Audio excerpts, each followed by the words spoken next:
Hello, my name is Paul Venderly with ATD Orange County, and I am pleased to be introducing to everyone here Dr. Bob Nelson. Dr. Bob Nelson is considered the world's leading authority on employee recognition and engagement and is the president of Nelson Motivation Incorporated, a management training consulting company specializing in helping organizations improve their management practices, programs, and systems. He's also our April Learning Event presenter. He's going to be talking about engaging learners and how we can engage learners in this day and age. So, Dr. Bob Nelson, welcome. Thank you so much, Paul. Glad to be with you, and I'm excited about speaking to your ATD chapter.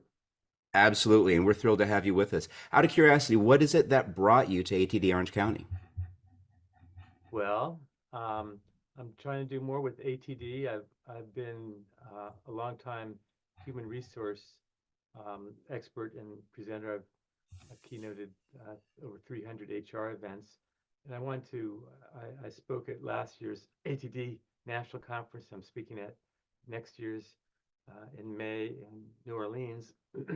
I wanted to reach out into the local chapters, and turns out you're not that far from me, so we probably could do it in person, but I think you're still doing a lot of virtual. So for now, we'll do it virtual. Next time, we'll do it in person.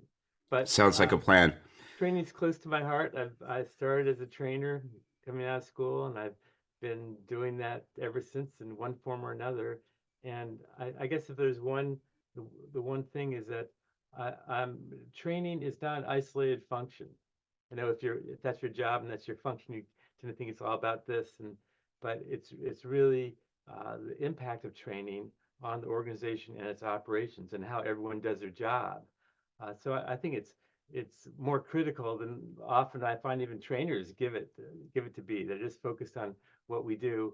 I know the here and now, but it's whether the training sticks back on the job is a foremost question that I want to address, and especially give you ways that can make that connection stronger. And so anyone that hears me speak will come away with some ideas for making training you do or the training organization does a little bit more effective in its accomplishment. So, when I was approaching this and when I was reading the bio for this, I mean, one of the things we already knew about you is that, some of us, and of course, this isn't working with the green screen. Yeah, Like I got this book that I'm holding in my hands, 1001 Ways to there we Reward go. Employees When I Became a This is Manager. updated version. There you go. 1501 ways. Oh So wow, you we're added gonna another swap yours out. 500. Yes. So Yeah. we've got that, right? And then like all your other books, they are focused on management topics, but you're approaching this conversation with us in April focusing on learning and development, or is it for learning and development managers specifically? Nope, nope. It's for the whole training function and what you're trying to achieve. So, for example, one of the things that I'm going to share from research, one thing you could do to make your training 90% more effective, research-based study, and just very, very powerful.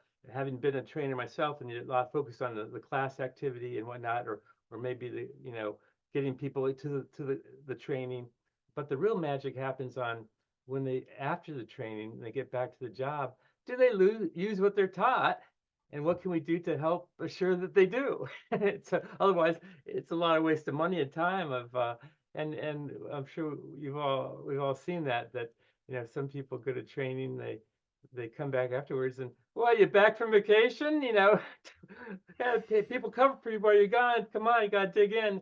And very little thought or focus is given on what did you just learn, and how can you share some of that, and how can we immediately implement it, and how can the your coworkers or your manager reinforce the new behaviors? Because if they don't get reinforced, they won't be adopted. And training will be just a vacation and a break from work. And so like I say, I believe in the power of training and the importance of it for every organization to be competitive, to be able to attract uh, the, the skilled labor that you need to be successful. and so I think there's a lot we have to unpack to help make some of that magic happen. So some of what I'm used to hearing with the with training overall is, all right, you went to the class, you got the training, good job. Now let's teach you how it's really done.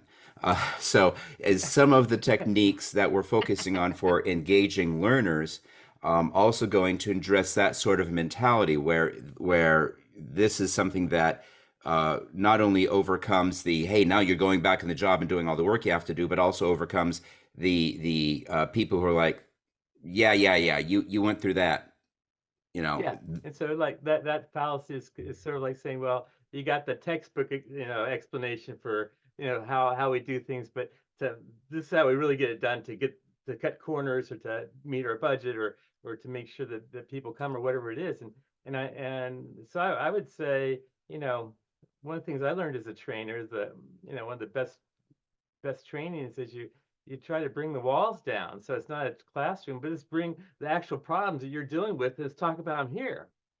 So the more we can make it, we're here to address, and that's rule one of adult learning is people. You have to give them things that are immediately practical to what they're doing. If not, you're not even going to engage them to begin with. But adults more than anyone, can I use this now or not? If I can, I'm interested. If I'm not, if I can't, then save it for another day. And so we have to make that training time more and more effective. I'll give you an example. I was working in a manufacturing plant in Raleigh, North Carolina, and I was doing a training on recognition and blue collar supervisors. They all piled in the room, and it's kind of grumbling. We got too much to do to be wasting our time on this stuff, and so I got kind of a hostile crowd to begin with, and rightfully so. Maybe I don't know what the past training has been, but on my watch, it's like it's saying, "Well, let's talk about recognition. I hear you guys have you do some recognition safety training. Is that true? Oh, yeah, yeah, yeah. How do you reinforce that in the work environment? What do you do to encourage more safety? Yeah, safety ball caps, good. And points for coming to the safety meeting. Okay, good. Yeah, and so on. Pretty soon we've got a list of 12 or 13 items on the bulletin board. This is and how's your safety culture? Well, they already know it was way above average. This is why. This is why. It's not just what we did in the classroom. It's what you did back on the job to bring that classroom learning to life and to talk about it and to reinforce the things that are key for us to maintain a world-class safety record. We're going to apply the same principles to other aspects that are also important to you and your core values. And oh, okay, and now people are like, okay, bring it on. Now, I framed it so this is not going to be a waste of your time. This is going to be integral to your success as a supervisor. And then we do just that. So I think that's a big part of it is to make the training relevant to the learner's needs. And I think there's a brilliant strategy. It's not just making them relevant to the learner's needs, but it's also acknowledging that they are performers. They're doing some things right, and if we're linking that mentality with this mentality, so it's that whole aspect of linking prior knowledge to future experiences that you're trying to create. Yeah. And the more, like I said, the more you can bring those future and current experiences into the classroom to talk about, the better. Now we're pretty far away from the textbook and we're talking about a real problem. And let's see how different leaders in this classroom or in the group that we break up into, how you'd handle this problem. And now hopefully that's going to take us closer and closer to the reality and the constraints and the pressures of the actual job. So it's the more that can be done in training, the more relevant it is, and the more they'll be singing your praises to come to the next one. And I know it gets away from that, and especially a large corporation, you end up with the whole curriculum, and we gotta get people through this curriculum, and focus on the mechanics, and so sometimes the most powerful stuff of it all is kind of lost. That and then training's measured on you know we've gotten 38% of our population through this, sexual harassment training or whatever it might be. So is it working? Well, that's our measure because it's easier to measure than is it really working. So we just focus on the measurement. Yeah. And so it's stuff like that I'm going to talk about that I've been around the barn quite a few times, and what I've seen and learned as a trainer, but also as an expert on the topic of recognition, which is often considered the most powerful motivator in the world of mankind, on any type of performance you want more of. And that could be, by the way, getting people to come to the training. We could focus that on it as an objective and ways you can get more of that. Talking about by incentivizing, by giving people the end value that they'll get, and by by I'm going to talk about advocating that whoever's coming to training, that they have a discussion, or the person sending the training talks to them briefly beforehand about why we're sending you this training, and what I hope you get out of it, and maybe any questions you have going into it, because we all know that people that are active learners they get more out of it, and they're not there to be entertained, they're there to be engaged. So you could set it up so you get more of it in the classroom, and then ideally after the person gets back to on the job, and ideally they'd meet to their boss to say, well, what'd you learn in that class you took, and okay, and anything that's worth sharing with the rest of us, and what can I do to reinforce that? Tell me again what you'd be trying to do differently in your tab. Okay, yeah, I can catch you doing that right when I see it. Uh, that type of thing that gives more credibility to the whole training endeavor. So once again, that concept of this is not just a event that you're going to, but it's a longer form journey that everyone's going to be a part of, not just you yourself, but your supervisor and perhaps your peers within the organization. Is there anything that you would say, hey folks, before you come in, read this article, take a look at this book, anything to get them up to speed or to get prepared and ready to ask questions? Well, is one article that I can send you that ties directly to what I'll be talking about. It's called. It was an article published in a T&D magazine, Training Development, and it was called "A Dose of Positive Reinforcement Goes a Long Way," and applying that to the training class, the training function, and just general management of people. And because trainers are need to be managed as well, and so again, there's a lot of power in the simple principle that you get what you reward, what you recognize, what you inspect, what you notice, you will get more of. And so how can we use that to our greatest benefit to have greater impact of training? And I can send you that, and Yeah. of course I've got lots of other articles, and then everyone that's coming will get a copy of another one of my recent books called "A Thousand and One Ways to Engage Employees," which I'm groping around to hold up a copy of, but I don't see it. But so I've done just in my 33rd book, starting your own 33rd. business. 33rd, yeah. I Some did people not know it was that many. yeah, I've got an identical twin, and he writes the books, I promote them. So it's but yeah, it's writing's a labor of love. Let me tell you, it's a and I'm actually an introvert to have that type of focus, but I love sharing the impact of the research, and all my books are just I operate in real life examples from, and I name the companies, and often I'll name the people involved and what they had to say about what they did. So it's about as far as you get from being academic. Oh, wow. In fact, Wow. in a lot of books, I'll have in the back, I'll list all the companies with contact information. So if you wanted more on how they did the situation, give this person a call. And what I found is people tend to be pretty open about that, and actually honored that you'd call, and yeah, here's what we did. What are you thinking about doing? And well, you might consider this.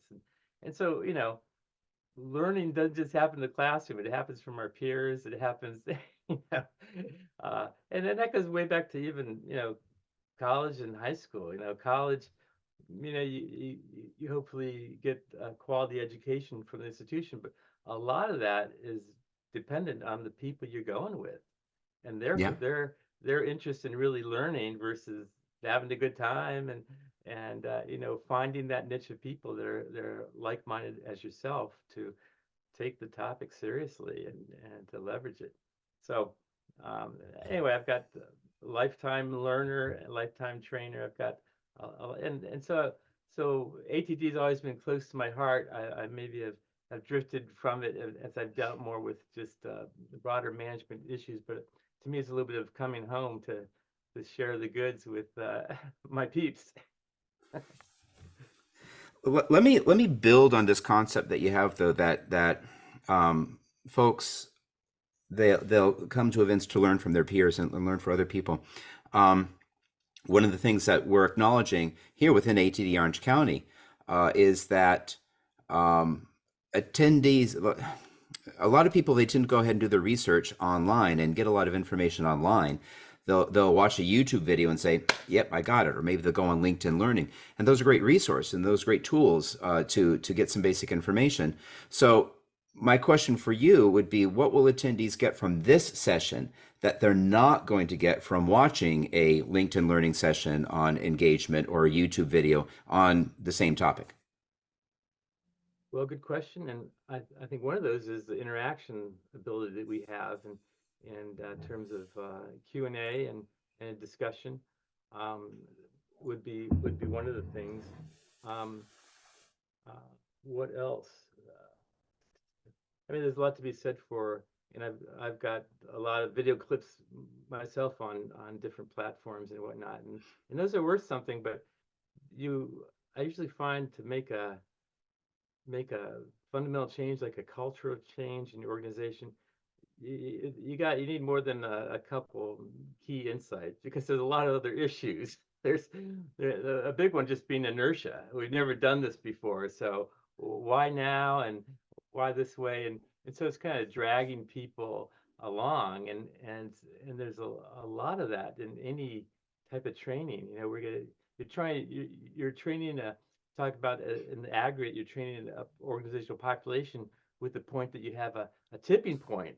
And if we get, half or certainly 70% of the people through this training, it's going to take root in our organization, and we're going to be better at diversity or an inclusion or whatever it might be. Uh, and that's why we are selecting the different topics we have, and so I think this is also an evergreen topic because the stuff I'm talking about, it can be applied to any type of change that's taking place with in your organization or with any individual employee, or for that matter, in any relationship in your life. If you and I've been surprised that I've had people come up to me at conferences and say, "Hey, your book on rewarding employees that saved my marriage." I go, what are you talking about? I go, well, it made me realize that's not all about me, that I need to have more focus on the other person, and you gave me a lot of food for thought that I took seriously. So when the learner's ready, the teacher appears, I guess. But I think there's I just see this topic all around me in any relationship that you have, or even with your kids. You try to get your kids to clean their room, and what's your strategy? Well, I nag them. Oh, how's that working for you? Not that Yeah. well. Okay, maybe you need to back up a step and try a different approach. Find something that's positive to talk to them about. Hey, Johnny, thanks for carrying up the folded laundry to your bedroom. It really helps mom and dad when you pitch in like that. It makes you feel you really want to be part of the family. It's like, wow, Johnny's gonna probably do it again. And so you get a toehold, and then you build on that. That's how you change behavior. So I've got a few ideas for the answer to this next question based upon a conversation, but the one thing I do want to close out for each of our interviews is, what practicable skill will our attendees walk away with after attending this session? Okay. Well, the big one would be um, a systematic focus on the positives in the relationship, in the training function, in our lives. And man, as simple as that sounds, that's a big one. You know, even in read a study recently on happiness. It said that those people that are the happiest, they actually are better at noticing the little joys of life, whether it's a beautiful day out or the flowers are blooming, and they pick up on it and they focus on it. And as a result, they tend to be a happier person because they're appreciating the journey. You know, Hmm. they're not thinking, well, if I get this promotion, I'll be happy. If I get this new car, I'll be happy. Because that actually doesn't work. If I make a little bit more money, I'll be happy. Now, happiness, you know, Abraham Lincoln once said, he figures people will be about as happy as they set their minds to be. And I think Okay. that's true. And it starts with, what are you focusing on? What are you focusing on those people around you? And are you someone that lights up a room when you walk in or when you leave? You know, and hopefully be the one that people are glad to see because they feel a kinship, and your attitude is contagious. That's the power I like dealing in. So finding ways to ensure that training is viewed as a positive addition to the organization's culture. Yeah, that's And the big one there. But then within that, the specifics and how you get there to making this be valued is the here and now, what we talked about. How will that be reinforced?